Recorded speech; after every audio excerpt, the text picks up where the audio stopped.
Première sensation à froid concernant donc cette Epic Star Max de chez Callaway. Franchement, première sensation, c'est une merveille d'équilibrage, de légèreté, de facilité de mise en mouvement. Le manche a l'air surprenant parce qu'en fait, j'ai tapé quelques balles pour m'échauffer, mais ensuite j'ai pu mettre un peu plus de vitesse et y répondre dans tous les cas de figure. Trajectoire de balle assez haute, mais pas trop haut. Grande facilité. On sent une tolérance, la tête de club fait un gros travail de compensation. Très agréable, une très bonne surprise.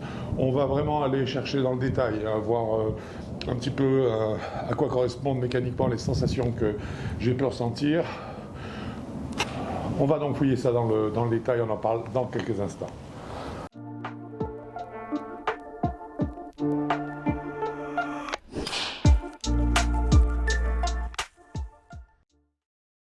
Eh bien, ça y est, mon cher Quentin, nous avons réalisé le test donc de ce Callaway Epic Max Star. Allez, et qu'est-ce qu'il y a comme nom dans le truc là? Ça devient de plus en plus long. Le driver de la gamme Epic Max, donc de chez Callaway, dans sa finition la plus haut de gamme.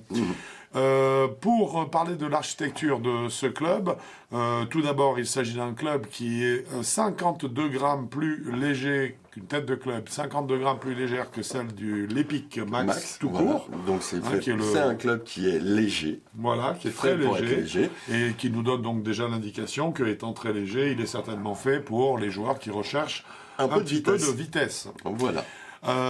Nous avons sur ce driver à nouveau une jailbreak, un speed frame jailbreak, donc la technologie jailbreak, vous le savez, c'est l'insertion de barres en métal, en titane, exactement, qui viennent solidifier, créer en fait un lien entre la couronne et la semelle du club, de façon à le rigidifier, puisque plus cette partie, plus la tête de club est rigide, plus la vitesse sort vite de la tête de club lors de l'impact. Plus la balle sort vite. Plus la balle, pardon. Qu'est-ce que j'ai dit? Que la vitesse sorte vite. Oui, alors c'est vrai aussi. Oh, voilà. C'est pas faux. La phase de club est une phase de club, flash face, donc travaillée par intelligence artificielle. Exactement, qui aura donc défini en fait la phase de club la plus efficace, idéale par rapport exactement aux contraintes, exactement, et aux autres formes de phase de club. La semelle, tout comme la couronne, sont en carbone tressé, donc c'est du triaxial en fait, ce qui permet d'avoir un nombre de déformations, enfin une déformation aussi faible que possible. Le but, en diminuant le poids du club le plus possible, d'alléger le club exactement. Vraiment de manière le plus efficace possible. Voilà. Alors généralement, c'est surtout au niveau de la couronne que cette économie de poids se recherche, de façon à reporter le poids du club davantage vers le bas, vers la semelle et le plus en arrière possible pour augmenter la tolérance. Là, on a à la fois la couronne qui est allégée, mais également la semelle. Donc, on est vraiment sur une recherche de, d'économie de poids maximale. À noter également que nous avons des poids, un poids amovible à l'arrière qui est donc coulissant. Ce poids pèse 9 grammes. Et c'est le poids, en fait... qu'on met au talon ou à la pointe pour faire des trajectoires. Voilà. Cependant, normalement, une fois qu'on a fait le bon réglage, on n'y touche plus.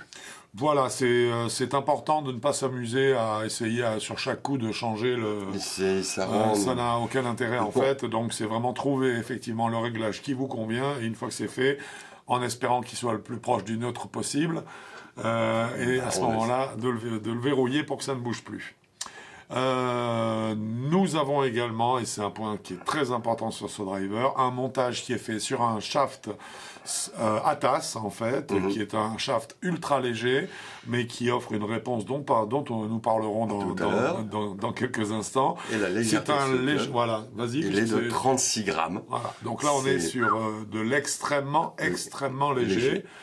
Et toujours dans cette perspective d'une économie de poids maximale, le grip qui a été monté sur le club est un grip bien spécifique. Il s'agit du grip Win. qui lui pèse 25 grammes. 25 grammes. Donc on est vraiment sur un allègement Total maximal. du club en entier, de bout du grip jusqu'au bout du point de la tête du club. Exactement, de façon à ce qu'on puisse créer de la vitesse. Nous allons voir ça dans le détail. Nous allons commencer bien sûr par juger de la qualité des matériaux de ce driver Callaway Epic Max Star.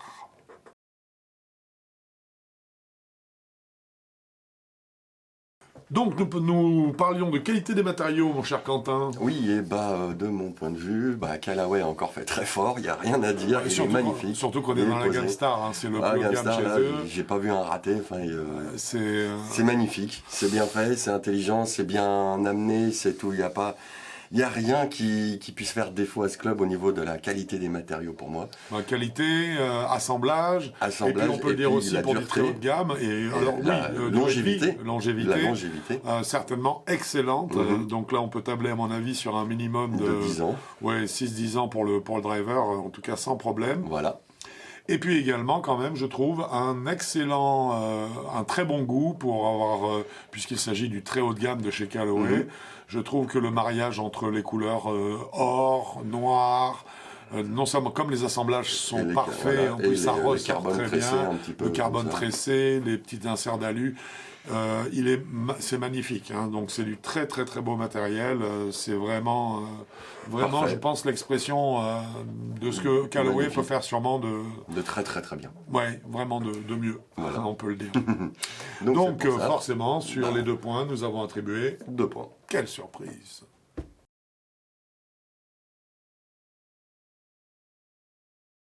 Nous allons parler maintenant des qualités statiques de ce driver. Est-ce que tu peux nous en parler déjà un tout petit peu plus. Oui. Alors, cette tête de club existe en 2 lofts différents, en 10,5 et 12 degrés, et seul le 12 degrés n'est que en droitier. Voilà, donc en fait, on peut avoir droitier-gaucher sur le 10,5, le 12, lui, droitier only. Voilà. En dehors de ça, emplacement de balle par rapport au pied quand tu le poses. Parfait, à gauche, sur le pied avant. Sur le talon gauche, pour être précis, oui, talon avant, oui, absolument. Voilà. Rien à dire donc au niveau. Il pose magnifique, c'est rien à dire, quelle que soit la hauteur du shaft de laquelle on propose, ça ne bronche pas, c'est droit. Rien à dire, c'est magnifique. Donc en fait, comme c'est magnifique, ça mérite combien? 2. Eh c'est justement ce que ça va prendre. Comme c'est bizarre.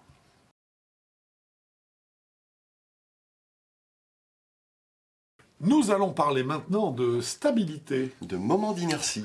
Et oui, parce que qui dit stabilité dit moment d'inertie. C'est bizarre, il y a un nom. Alors là, est-ce que tu peux nous donner ton point de vue sur ce driver, dis-moi?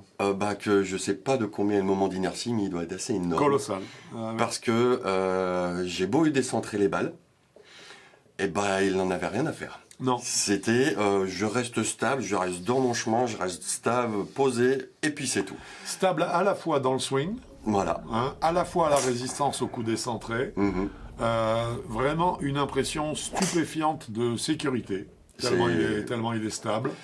En gros, on arrive pile poil à l'heure au golf pour faire sa partie, on sort, on prend le driver, on le pose, on tape, on n'a même pas peur. Mais alors même pas peur du tout, c'est très impressionnant cette sensation de facilité qu'on a.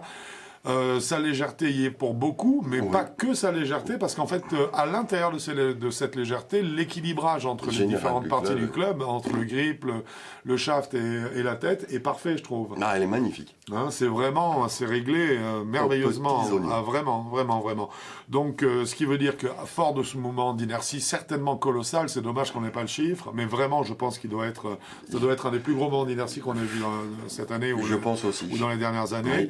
Nous ne pouvions faire autre chose que de lui attribuer les 2 points que ce club mérite au niveau de la stabilité.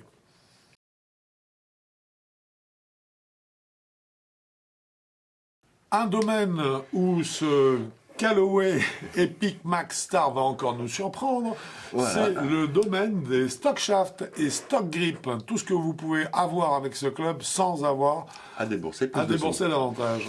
Il n'y a rien d'autre que le shaft ATAS et le grip win. Mais c'est fait pour. Et alors, c'est fait pour alléger le club et c'est parfait. Alors, normalement ça devrait être un demi-point. Un demi-point sur le 2. Voilà. Mais en fait, c'est pas possible. Parce que ce club-là est fait pour. être le plus léger possible.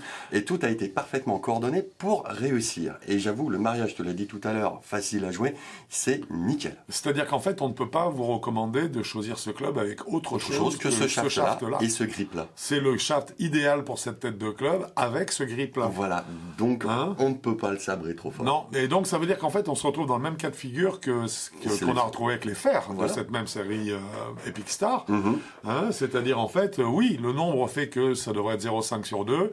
Ça sera 1 sur 2, autant le dire. Pourquoi ? Parce qu'en fait, le club est conçu autour du grip et du shaft qui sont proposés en stock option. Tout parfait. Voilà. Donc, en fait, eh bien, on vient de vous le dire, un point sur 2, en fait, à ce chapitre-là pour cette Epic Max Star.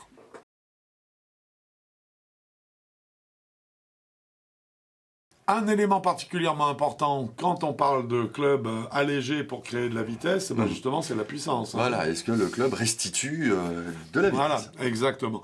Alors écoute, ce qu'on va faire, c'est qu'on va faire assez simple, on va donner le Smash Factor. Qui est de 1,50. Voilà. Donc, pas plus. Donc c'est fait. Voilà, c'est fait, ça s'est réglé. C'est-à-dire qu'en fait, nous avons atteint le maximum que l'on puisse atteindre. Autorisé. Pour que le club soit homologable. Voilà, parce qu'on peut faire plus. Il y a des clubs qui font plus, mais ils sont interdits. Voilà. Là, on est exactement au maximum, 1,50. Donc, ça veut dire que nous avons un ratio puissance fournie, délivrée dans le swing et vitesse de démarrage de la balle, donc distance, qui est tout simplement parfait, extraordinaire. Donc, forcément, combien de points sur 2 ça peut valoir ? À mon avis, ça vaut 2. Oui, je crois aussi.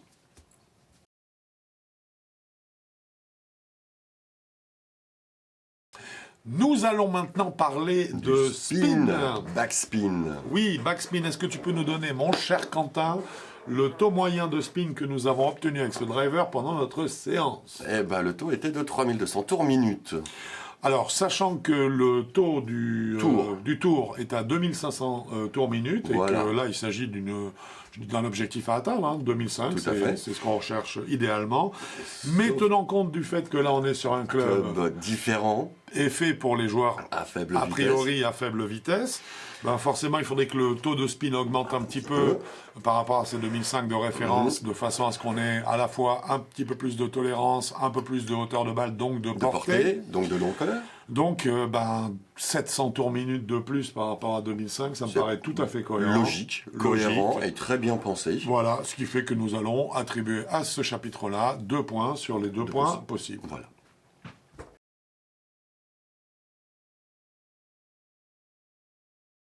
Nous allons parler, mon cher Quentin, maintenant après le spin, trajectoire de balle. Ben oui, puisque le spin nous donne une trajectoire de balle aussi, donc on va en parler. Tout d'abord, j'ai envie de te demander quel est l'apex moyen que nous avons atteint avec cet Epic Max Star. On a atteint 28 mètres en moyenne. Voilà, ce qui est on ne prend jamais le plus haut ni le plus bas, parce que c'est une moyenne en général. Le seul chiffre qu'on prend au plus haut, c'est le Smash Factor. Voilà. Parce que c'est ce qui est capable de faire. Absolument. Donc là, 28 mètres en moyenne, c'est très cohérent. C'est très cohérent, c'est logique. Très cohérent. Moi, par contre, ce que j'ai moins aimé, en fait, sur cette trajectoire, parce que le résultat est parfait, en fait. Le résultat est très bon. Tu vois, je ne sais pas si tu le ressens comme ça, mais pour moi, c'est vraiment résultat zéro faute. Il n'y a rien à dire. Par contre, j'ai trouvé que la trajectoire était un petit peu courbe en démarrage sortie de club. Après, elle le récupère bien parce qu'on sent qu'il y a un guidage, que le guidage vient du joueur. Moi je pense qu'en fait c'est la trajectoire logique.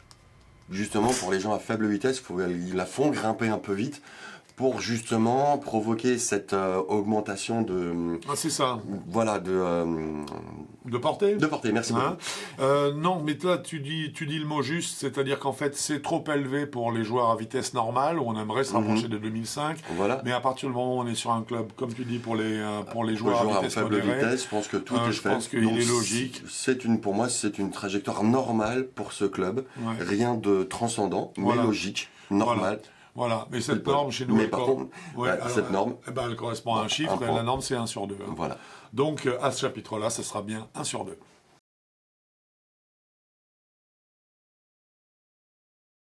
Nous allons parler maintenant de feedback, le ressenti, le retour d'information du club lorsqu'on percute la balle.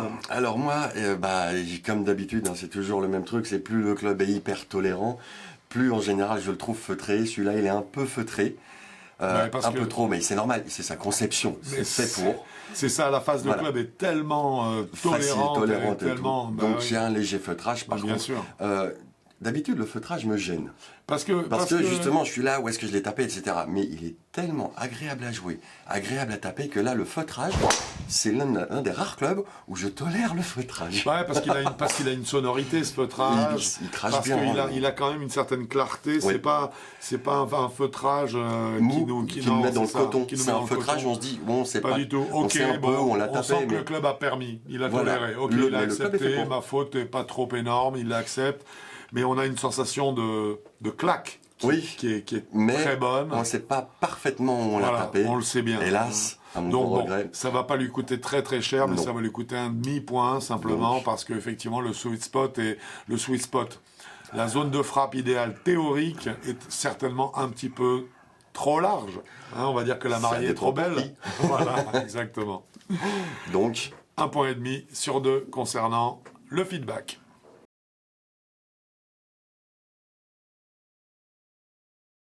Nous abordons le dernier chapitre qui est celui qui nous intéresse le plus, puisque égoïstement, il s'agit de nos sensations. Et on va commencer par les tiennes, mon cher Quentin. Eh ben, j'ai adoré ce club. Malgré les petits défauts qu'on a trouvés, avec un léger feutrage, comme je l'ai dit tout à l'heure, ce feutrage il a parfaitement été accepté avec ce club, tellement le bruit est excellent, la facilité du club, le swing à mettre en place, il est rassurant, il est tolérant. Sa légèreté aussi. La légèreté, tout est étudié aux petits oignons. Pour moi, ce club est pas magique, mais il en est pas loin. Il en est pas loin. Écoute, moi je partage un peu ton point de vue, parce qu'en fait, il y a quelques petits chapitres où on a été assez intransigeant.